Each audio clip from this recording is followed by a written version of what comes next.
Hey, long time no see. First episode of Jerk Block Talk. Little, I guess, background on Jerk Block Talk. We're standing on some rusted jerk blocks. We are, and I have a little bit to do with that, Yeah. actually.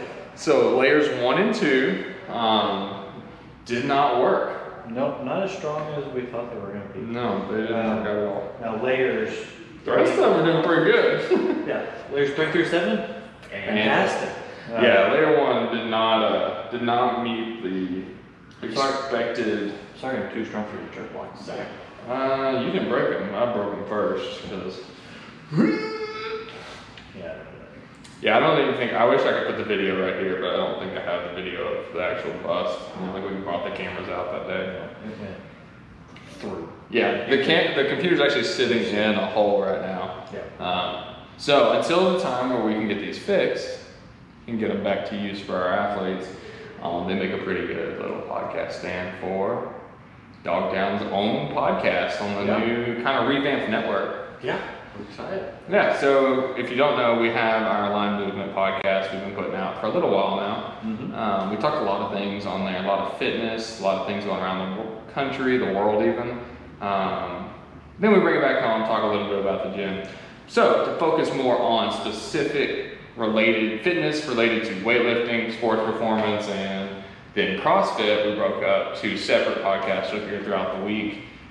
Jerk Block Talk and Creatine Coffee and Conversations. So this is the first episode of Jerk Block Talk, and we're going to talk about the 4 keys to a better built athlete. Now, I use better built athlete when I'm talking anything sports performance or weightlifting. Okay. So, what I mean by sports performance and weightlifting, excuse me, water bottle down. I'm talking about all those sport athletes who've been trying to reach out to. You know, we're talking football, basketball, baseball, volleyball, soccer. Yeah. Baseball, softball, all team sports. As well as weightlifting, our athletes that are in here on the platform. So, 4 keys to a better built athlete. I've got strength, stability, mobility, and recovery. Okay. So interesting stuff to talk about here. So strength for me. Here's what I'm thinking and why I say strength. If we can't pick it up, we can't do it. Yeah. Oh, I 100% agree. Like, you have to be strong enough to pick the weight up off the ground to get it to overhead. Yeah. If you can't even get it there, then the conversation's done. And let's look at it from that sports performance side. If you're stronger than the person across from you, so best example, football. Like, I grew up as a lineman. If I was stronger than the person across from me, I won that battle 9 out of 10 times. Yeah, they might get you technically at some point, but if you are stronger than your opponent, 9 times out of 10, you're able to wear them down to a point where you can succeed in whatever sport you're in. That's true. And for me, I like to use basketball in this analogy, or volleyball, indoor sports.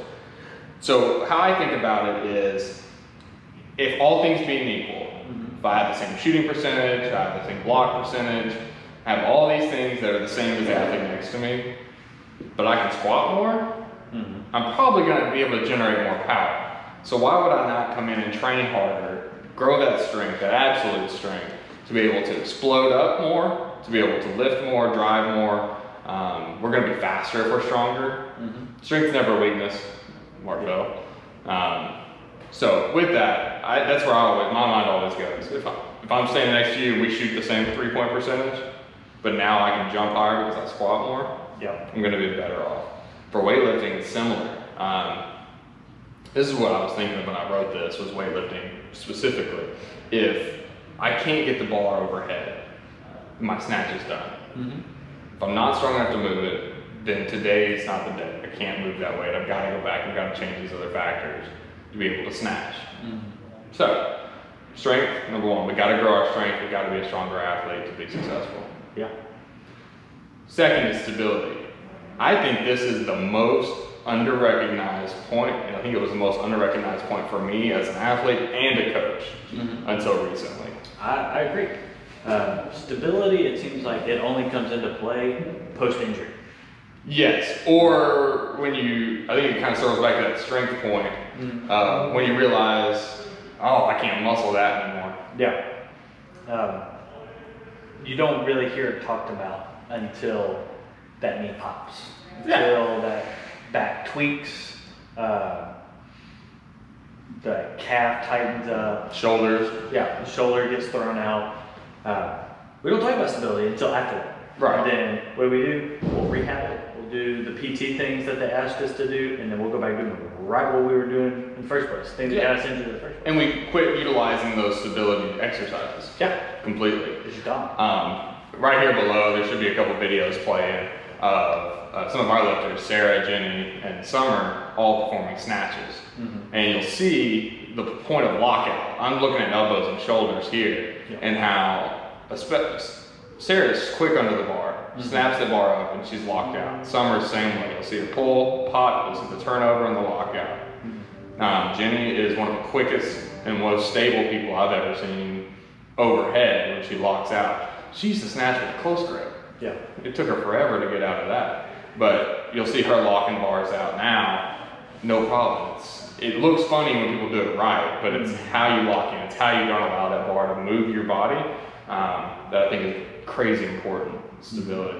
So actually next week, starting in Dogtown, we're gonna warm up and cool down 3 days a week with shoulder stability. I think it's a fantastic idea. Yeah, so we're gonna improve that lockout. We're gonna improve kind of that weakness maybe we have in our shoulders, and we're trying to get that some. And even, not even from like an upper body, you take it to the lower body, and you go back into those team sports. Soccer's a big one. Yeah.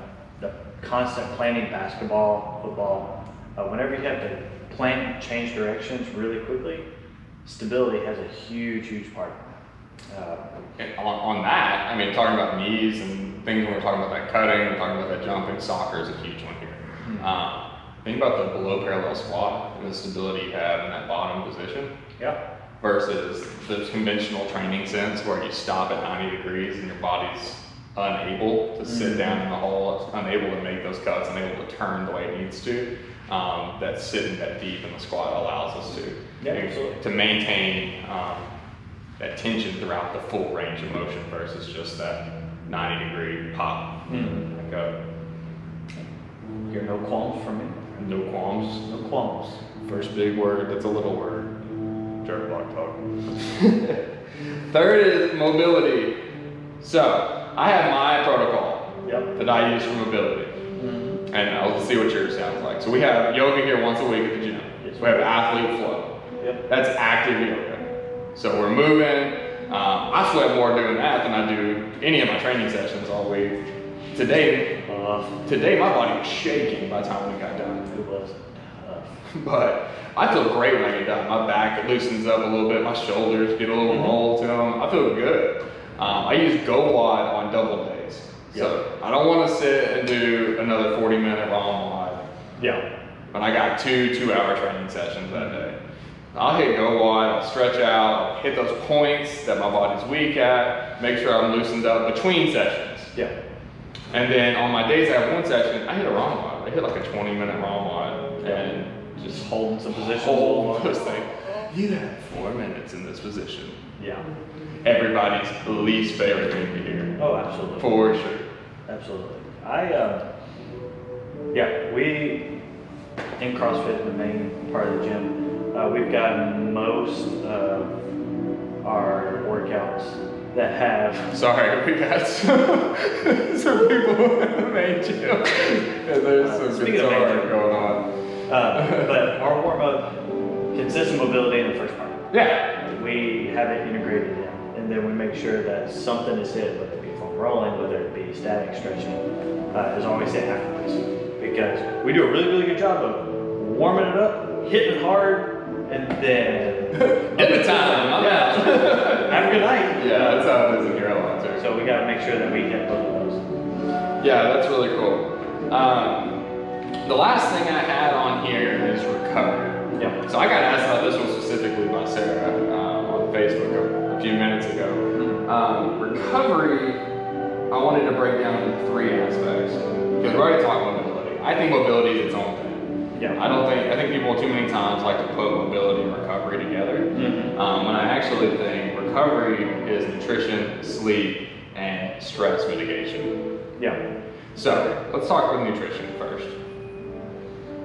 Everybody in the military's got something different. All right, I don't have a diet template for you. I'm not selling you nutrition. Nope. Not even gonna try. Nope. Except for one thing. You gotta eat. I don't like keto. I'm cool with plant-based. I'm cool with every other diet out there. I don't like the keto diet. No, for nutrition, first thing that comes to mind is I got a 200-pound male weightlifter. Mm-hmm. He comes in, I'm sore, I'm tired, I can't do this today, my back hurts, my legs hurt. Yeah. What did you eat yesterday? Oh, I had 1,500 calories for lunch, and I didn't have time for dinner, and I didn't have time for breakfast. Well, that's why you're tired. That's why you're sore. Yeah. You didn't eat enough food. Mm-hmm. Before we even talk about the quality of food or what's going into your body, Gotta get enough. you gotta get enough. Yeah. It's I funny. struggle with that so much. That is so weird to me. It's a foreign concept, and I think it's odd because in society we have so many obese people, so many people who are just unhealthy in general with their diet. But it seems like the healthiest people I know, the fittest people I know, struggle with getting enough food. Yeah. I mean, the more active you are, the more that you have to consume. It's just simple fact. Truth. I don't care what you believe. Calorie in, calorie out works. Yes. Yes. All these people who, I don't know all the other acronyms, but I know calorie in, calorie out, and I know it works. Yeah. I've lost 100 pounds, I've gained 100 pounds, calorie in, calorie out works. It's okay, you've got to get enough food. If you're working out twice a day for an hour a day, or an hour each time, Yeah. you're going to require more food than your friend who has a desk job, works 9 to 5, and comes in and maybe does 20 minutes over at the big box gym. Yeah, if you're doing that, keto might work for you. This is true. If you're not doing anything, you're doing very little. Keto might be the answer for your diet needs. But for anybody trying to perform, you need carbs. I know paleo is pretty popular in the CrossFit world. I can take it or leave it. I think there are successful people who consume paleo. Obviously, CrossFit's producing good athletes who eat mostly paleo. I am a firm believer that you need carbs. Yeah, 100%. Both as an endurance athlete and as a strength athlete, I've definitely performed way better on carbs than without them. So for my athletes, the only thing I recommend, I don't have any diet advice because I'm not a nutritionist, but I do recommend more calories most of the time because they're not eating enough. And I recommend adding some carbs, whether that be through potatoes, rice, cleaner versions. I'm not talking about getting a pack of Skittles on the way home, but Don't snag that large fry. although Max Out Fridays sometimes come with a bag of Skittles, depending on how ready people are getting to get fired up for that Friday. All right, let's talk sleep. Are you sure you want to talk sleep? I'm sure. So this is a tough one. This is a new one, right? As more research has come out, more people are like, you need sleep, you need sleep, you need sleep. And sleep is your natural way of fighting off just about everything. Hormone balances, immune, all the way down to system recovery. dementia, Alzheimer's can be prevented through sleeping enough. Again, we're not doctors, Uh, so please go read the research on that. Don't take our word for it. But the simple fact of the matter, your body's got to rest. It does. And the more you train, the more you have to sleep. You're chronically undersleeping, just as a whole. And it's kind of odd to make such a big blanket statement, but we're not sleeping enough. I had a real life experience of this week. Yeah. So Thursday night we had a meeting late Yep. after we left the gym. Yep. Bed by 10. Up at 5 a.m. training. Crap. Total crap. Work all day, come back to the gym Friday night, Big Friday. Crap. Total crap. Yeah. I didn't hit my opener from competition on Yeah. Friday. It was so bad. No, I get that. Same way. 2 days, no sleep. Last night, family wanted to go to a movie. Home by 10. Up at 8, back in the gym. Lifted light, total crap. Just complete, everything's heavy, everything moves slow. My body's not ready. It's not there.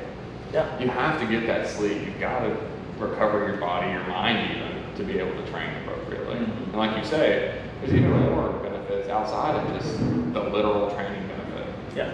Don't expect to go out and grab drinks with friends and then come back in the next day and set VR. If you do, cool. That's off. You can't expect something like that. No. Because your body is not ready. No, and that's just step back a second to nutrition. Alcohol is something we didn't talk about. Alcohol is huge. Alcohol prohibits muscle growth. It prohibits muscle recovery. It's almost like we're not allowed to say that, right? How dare you talk about my alcohol? Yeah. It's personal choice. If you want to drink, man, that's up to you. I'm not stopping you. I recommend Saturday night after strength Saturday. If you're going to, don't do it on Thursday night when you got a big training session on Friday. Yeah, but with alcohol, that's such. If somebody comes up and tells you, like, hey, your amount of alcohol consumption is affecting you performance-wise, you get all sorts of reactions from that. Yeah, it's interesting. I don't think I have any athletes right now that are big consumers. I think all of my athletes are, I think for the most part, all of them are either too young or sober. Yeah. Just stop. Yeah, just stop because they wanted to be better people, better athletes. Not better people. They're good people who drink alcohol with that. It's better athletes. Poor word choice on my part. But yeah, that also hurts sleep. Mm-hmm. You don't sleep well after you consume a lot of alcohol. Even if you sleep hard and long, it's not well. Last one's stress. Ooh. This is the toughest one. That's why it's last. Yeah. So, I can give you some personal experience. yeah. I work 3 jobs. Yeah. And my day typically starts at 5 a.m. and I usually don't walk into my house until about 8 o'clock. I'm with you. Every day. Except for that I work from home right now. Yeah. The stress is high. The higher stress days usually equal worse training days. Or no training. Or no training, yeah. Because you're too tired. For that matter, you're just like, screw it, I'm done. Stress mitigation, limiting the amount that you have. In any type of way, a little bit can go a long way. For sure. Getting stuff done early. That way you can take a whole day and relax. Being proactive at level. All of those can play a huge part.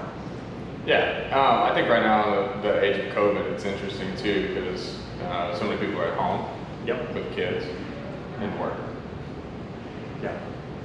I feel you. Bad combination. It's awful. And stress is just a big part of our life right now. A couple things I had on this. One, if you want to be an elite athlete, if you have a goal of being competitive, quit your job. It's stressful.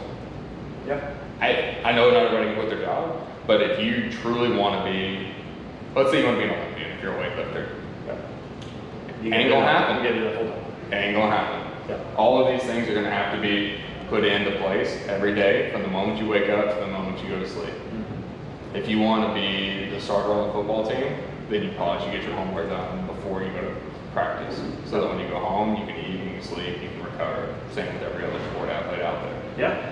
If that's not possible, weightlifting is hard to make a living out of. Yeah. The best of the best in America have jobs of some kind. Mm-hmm. Most of them coach something. Most of them are around the sport. They have means to recover, or they're completely supported by sponsors, which is rare. Mm-hmm. But find a way to mitigate that. Find a way to compartmentalize it. When you come in here, try to leave what you can at the door. I know we're tired from stress. Don't skip a training day because you're stressed out. Yeah, it'll help you. It'll clear your mind. It'll help you get back to a little bit of normalcy. Yeah. But don't ignore your training. I got one more thing to do. Get outside. Yeah, go outside. Walk around. Go outside, breathe some non-air conditioned air. That's amazing. Feel some sun a little bit. If you're worried about COVID, wear your mask. Not a big deal. You can walk around outside with a mask. Yeah. You can breathe in a mask. Yeah. Just want to let you know that. But yeah, sunlight and just a change of scenery. Yeah. Honestly. Your body moves a little bit, get outside. Yeah. So, what we do in here, if you're stressed out, you've had a long day and you come in and you're tired, let's take some extra training reps. Yep. Warm up reps. Let's take some extra pulls from the floor. Let's feel our way into work for the day. Let's not jump into a max load. Let's not jump into normal training that we would if we were feeling good. Mm-hmm. If we don't feel good, slowly build. Get ready. Yep. Take your time. But let's leave those things at the door. Let's try to get as strong as we can every day when we step in the gym. That's it. Cool. So those are the 4: strength, stability, mobility, and recovery. We're gonna have a mobility tip come out every Monday for the near future. Mobility Mondays. Mobility Mondays. I think this week we're gonna start with the night stretch. This is one of my favorite hip openers. Yeah. There's a good banded variation we're gonna show off. So It's fun. I'm excited for that. But this has been the first episode of Jerk Block Talk. So, See you guys. see you.